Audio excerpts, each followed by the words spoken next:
In this tutorial, we will be discussing solid, liquids, and gases, as well as intermolecular forces. Solids have a rigid shape and a fixed volume. The external shape can reflect the atomic and molecular arrangements, and these are reasonably well understood. Liquids have no fixed shape and may not fill the entire container completely. Instead, the liquid takes the shape of the container at the bottom. And these are not well understood. Gases expand to fill the entire container. And we have a fairly good theoretical understanding of these. So for instance here, solid does not fill the container, it has its own shape. Liquids fill the bottom of the container and it doesn't expand up, whereas the gases expand the entire container. Matter can go from one phase to another by changing the temperature. For instance, it goes from a solid to a liquid by heating it up, or it goes from a liquid to a solid by cooling it down. However, what you might not realize is you can change it from a liquid to a gas by also affecting the pressure. If you decrease the pressure, you can change it from a liquid to a gas. If you increase the pressure, you can change it from a gas to a liquid. Let's take a closer look at the three physical states with water specifically. I want to point out the fact that when it's a gas, the density is extremely low, 5.9 times 10 to the negative 4. That means in 1 milliliter, there's not going to be a whole lot of molecules there. If we look at the densities of liquid and ice, that might actually surprise you a little. The solid is actually less dense than the liquid. This means that there's more molecules in 1 milliliter of water, of liquid water, than there is in 1 milliliter of solid water. That's because water actually expands out when it freezes. This is why when you drink ice water, the ice will always be on top. You might reflect on putting an ice tray, filling it up with water and putting it in the freezer. When you take it back out as ice, the water has expanded and has come up over the ridges. Another example of this is the molar volume. This is how much space it takes to have 1 mole, in other words 6.022 times 10 to the 23rd molecules of water. It's going to take 30.5 liters to have that many molecules of water. If you look at liquid and solid, you need 18 milliliters, notice milliliters and not liters, to have that 1 mole of molecules, whereas solid takes 19.6. You need a higher volume for the same amount of molecules, which is once again why the density is less. Here we have a phase diagram for water. In a phase diagram, you'll have all three of the phases written out, solid, liquid, and gas. Also written here, you'll have the lines. These tell you where the temperatures and pressures lie to go from one physical state to another. Notice that as the pressure goes up, you need a higher temperature to make that phase change happen. The triple point is a very special point. It's where all three physical states exist in equilibrium all at the same time. The critical point up here is the highest temperature and pressure a liquid phase can exist no matter how high the pressure. The sublimation curve is where it goes from a solid to a gas and back again. The fusion curve is going from a solid to a liquid, and then the vaporization is going from a liquid to a gas. Let's talk about intermolecular forces, because that's why all of this is happening. Here we have double bonds for oxygen. These double bonds are extremely strong. These are called intramolecular forces. Notice the difference in the word intra and inter. Intra is within the molecule.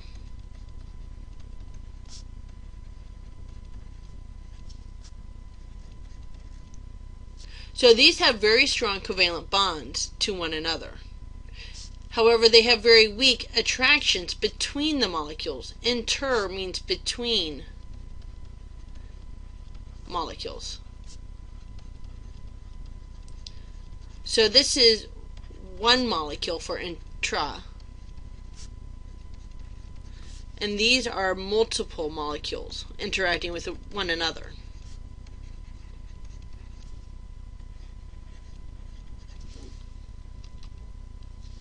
So let's ask some general questions. For instance, why is water usually a liquid and not a gas? Why does water boil at such a high temperature for such a small molecule? Why does ice float on top of water? This is true for, we can ask other questions about other compounds as well. For instance, why is I2 a solid at room temperature while chlorine is a gas? Why is sodium chloride crystals little cubes? Well, all of these can be answered by the same answer. Intermolecular forces. The forces between the molecules. That's what we were just talking about.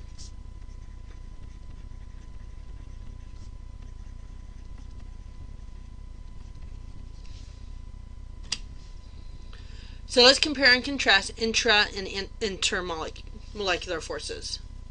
Intermolecular are attractions between the molecules, while intramolecular forces are attractions that are holding the bonds together, the atoms together through the bonds.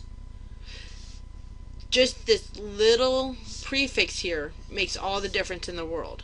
Intramolecular is things that you've already been talking about. Ionic bonds, molecular bonds, covalent. These are all types of bonds.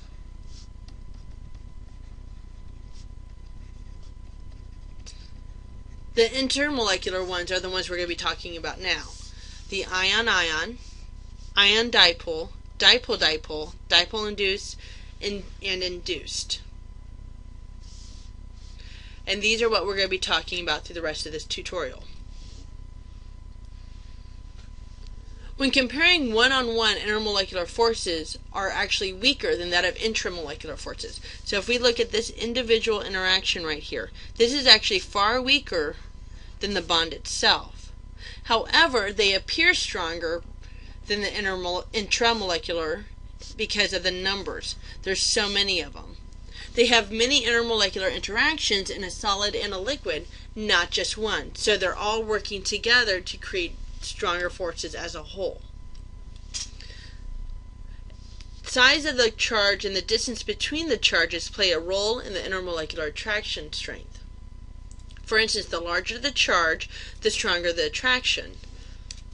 Also, the greater the distance, the weaker the attraction. That means the closer is, the greater attraction there is.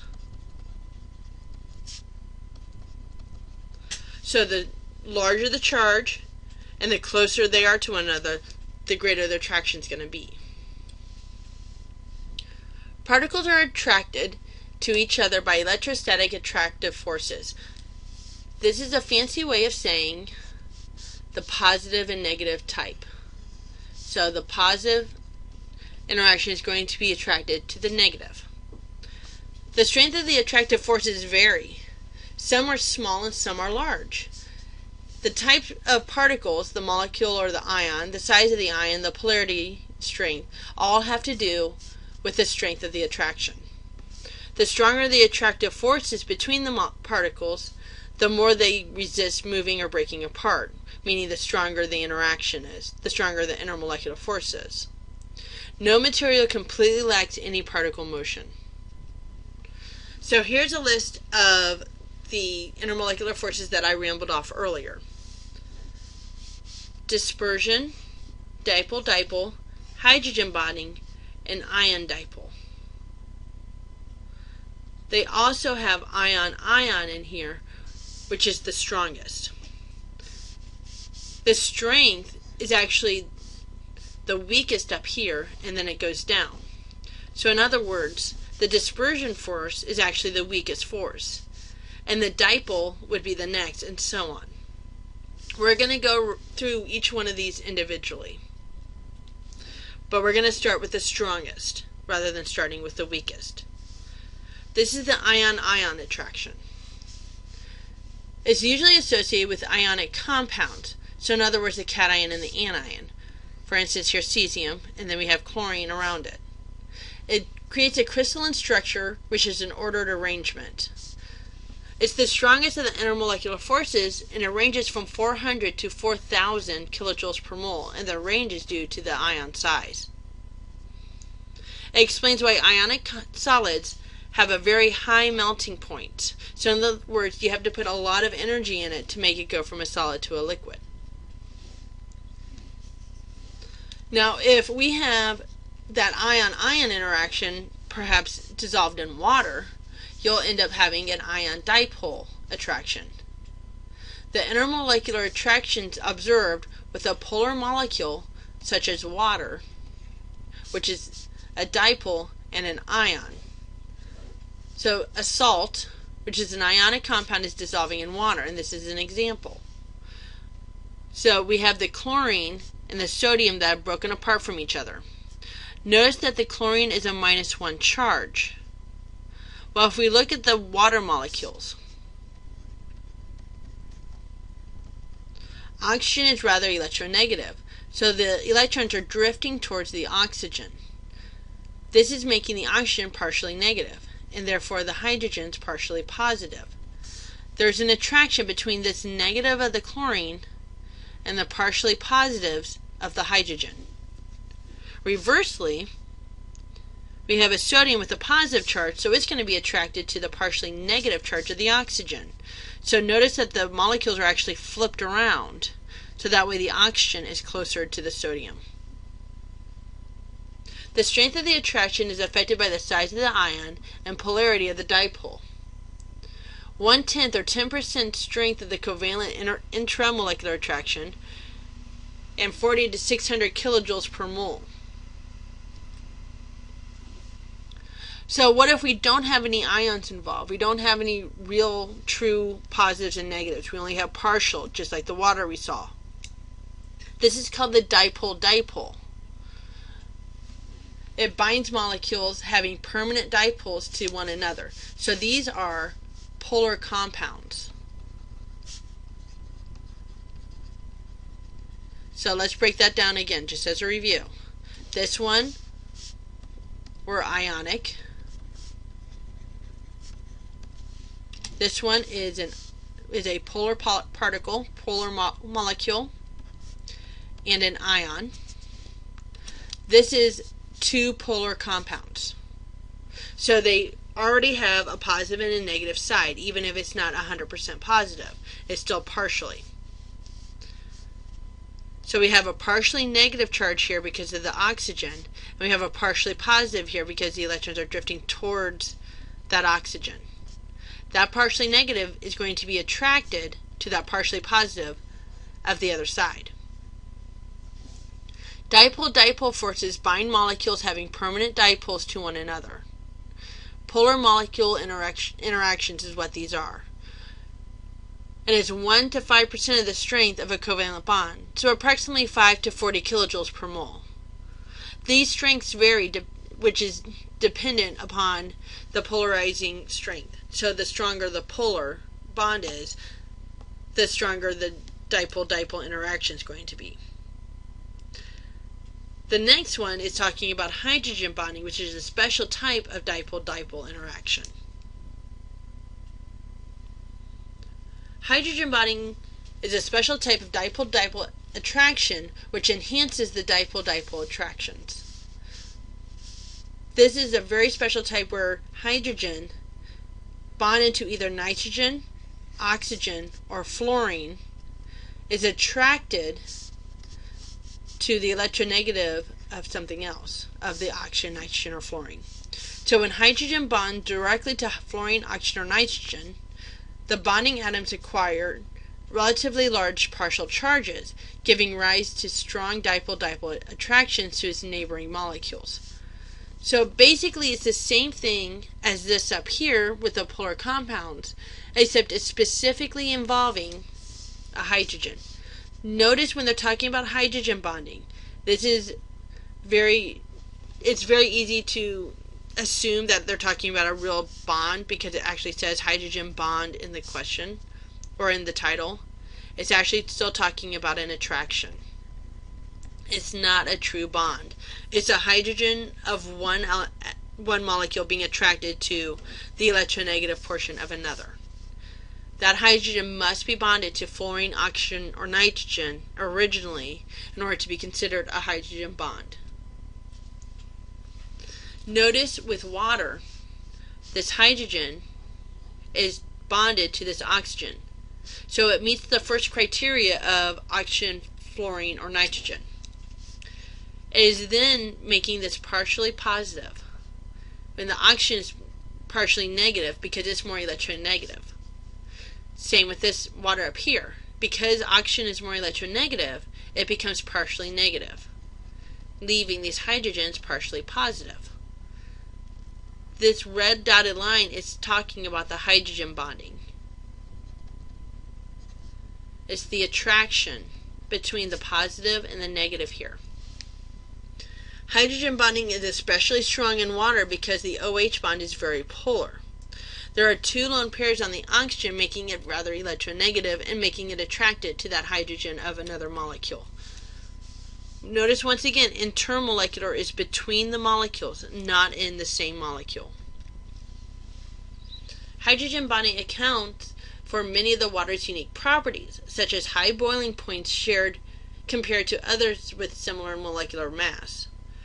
That's because of these interactions being so strong, they don't want to break apart. They're trying to keep all of it together. Once this attraction breaks, that's when the molecule drifts off. Because this attraction is rather strong, it's trying to keep it down. The liquid's density is greater than the solid's density, which is also shown. Because of this attraction, once it gets into a solid, it actually forms a more crystalline shape. And so it ends up spreading out, hence taking up more volume and lowering the density. Its heat capacity is 4.184 joules per gram degree Celsius, which is a rather high heat capacity. In other words, it can absorb a lot of heat before it changes its temperature. Let's take a look at the boiling points in comparison. These are all the same group as oxygen. Notice H2O is far higher in temperature for boiling points than these other ones. This is a result of this hydrogen bonding that's going on. Notice it has to be oxygen, nitrogen, or fluorine for it to be considered hydrogen bonding. None of these other ones have hydrogen bonding in it. Just the water. Let's move on to the induced dipoles. This means that ordinarily it doesn't have a charge. The interaction between a polarized or a charged particle and a nonpolar. So we're talking about a polar molecule and a nonpolar molecule. I just said that it's the induced dipoles. Well, this one already has a dipole moment because of the fact that it has a charge. However, the nonpolar does not, so this one's the one that becomes induced. The strength varies from 2 to 10 kilojoules per mole, depending on the polarizability of the nonpolar particle. The bigger the particle, the easier it is to induce. The charge, it also depends on the charge and the size of the ion that's inducing it, or the polarity of the polar molecule. So what happens is when you put something that's really electronegative or really electropositive next to a nonpolar molecule, the electrons are drift so that way they'll be attracted. So notice here there's lone pairs. These lone pairs are going to form a partially negative, and then it's going to force these electrons to move away, forming this a partially positive. The fact that it's forcing it to happen is why it's called an induced. There's two ways to induce a dipole moment in a nonpolar particle. An ion to induce the dipole or a dipole to induce the dipole. This interaction explains how nonpolar molecules such as O2 and I2 can dissolve in water.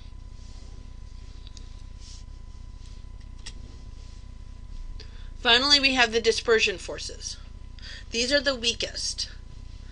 It's the formation of induced dipole between two nonpolar molecules.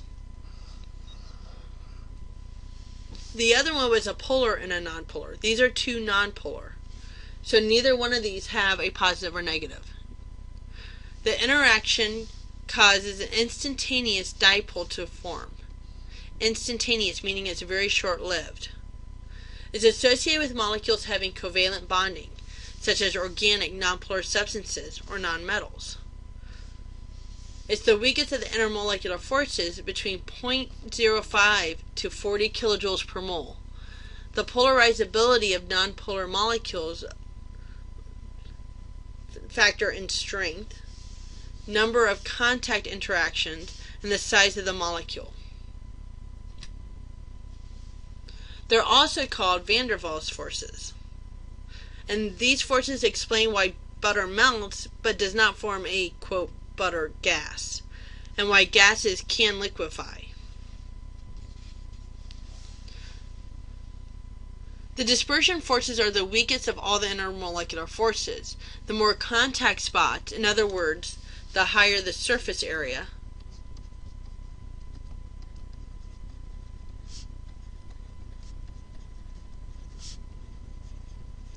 the greater the effect that the dispersion forces have on the molecule's physical properties, such as boiling point. So if we compare these two, N-pentane, which is a straight chain, versus neopentane, which has, these two things have the exact same molecular formula. However, there's a discrepancy in the boiling point. There's a really large area here for the interaction, unlike here. The surface area is greater for the straight chain than it is for the neopentane. And that difference is making a higher surface area for it to actually interact, and therefore it has a higher chance of having a greater dispersion force. Also, the weight of it matters, the quantity of carbons. Notice that it's almost linear. The greater amount of carbons in the straight chain, the higher the boiling point is going to be. There's a linear relationship between the boiling point and the molar mass of the compounds. And that gives you an overview of intermolecular forces.